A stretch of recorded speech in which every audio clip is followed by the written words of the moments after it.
بسم اللہ الرحمن الرحیم۔ آج ہم ایک نئے سوال کے ساتھ ناظرین کی خدمت میں حاضر ہیں۔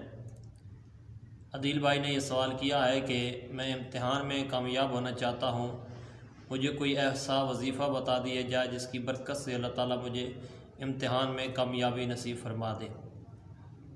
اس حوالے سے میں اپنے ناظرین کی خدمت میں یہ عرض کروں گا کہ دنیا کے کسی بھی امتحان میں کامیاب ہونے کے لیے دو چیزوں کو یاد رکھنا چاہیے۔ یعنی یوں کہا جا سکتا ہے کہ دنیا کے کسی بھی امتحان میں کامیابی کے دو راز ہیں۔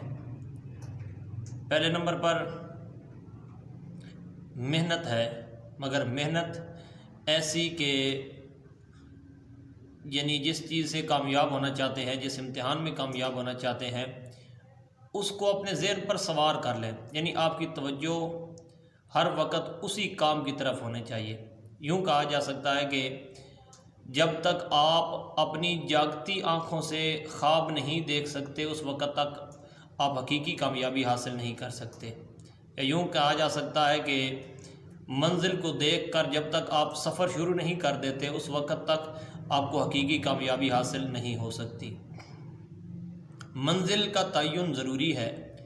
منزل کے تعین کے بعد پھر آپ کی ہمت ہے، آپ کتنی تیزی سے سفر کرتے ہیں، یعنی کتنی زیادہ محنت کرتے ہیں۔ جتنی زیادہ محنت کریں گے اللہ تعالیٰ اتنی جلدی آپ کو کامیابی نصیب فرمائے گا۔ تو اس حوالے سے ذہن میں ایک سوال آئے گا کہ اگر محنت ہی اتنی کرنی ہے تو پھر کسی اور چیز کی ضرورت ہی کیا ہے؟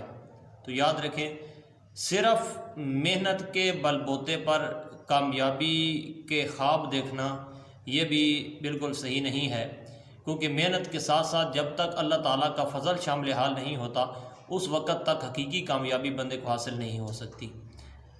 اللہ تعالیٰ کے فضل کو حاصل کرنے کے لیے سب سے جو اہم چیز ہے وہ یہ ہے کہ جب اللہ کے گھر سے آواز آئے کہ آ جاؤ کامیابی کی طرف، تو اس وقت بندے کو سارے کام چھوڑ کر جدھر سے آواز آ رہی ہے اسی طرف جانا چاہیے۔ یعنی اللہ کے گھر مساجد کے اندر جا کر اپنی جبین اس مالک کے سامنے ٹکا کر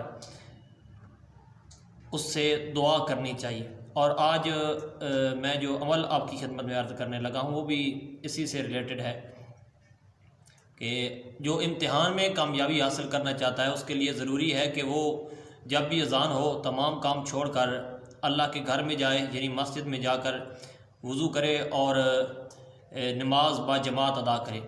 جب فرضوں کا سلام پھیر لیں، فرضوں کا سلام پھیرنے کے بعد اسی جگہ پر بیٹھ کر آپ نے سورہ علم نشرح اس کی 41 دفعہ تلاوت کرنی ہے۔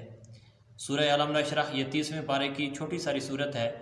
اس کی آپ نے ہر نماز کے بعد، یعنی پانچوں نمازوں کے فرضوں کا سلام پھیرنے کے بعد، ہر نماز کے فرضوں کا سلام پھیرنے کے بعد آپ نے اسی جگہ پر بیٹھ کر 41 دفعہ سورہ علم نشرح کی تلاوت کرنی ہے۔ کسی بھی امتحان سے کامیابی حاصل کرنا چاہتے ہیں، انشاءاللہ کلام مجید کی برکت سے اللہ تعالیٰ جو آپ کو کامیابی نصیب فرمائے گا، وہ اس کا رزلٹ دیکھ کے آپ کا دل خوش ہو جائے گا۔ اس عمل کو ایک بار آزما لیجئے، انشاءاللہ اس کی بہت برکتیں حاصل ہوں گی۔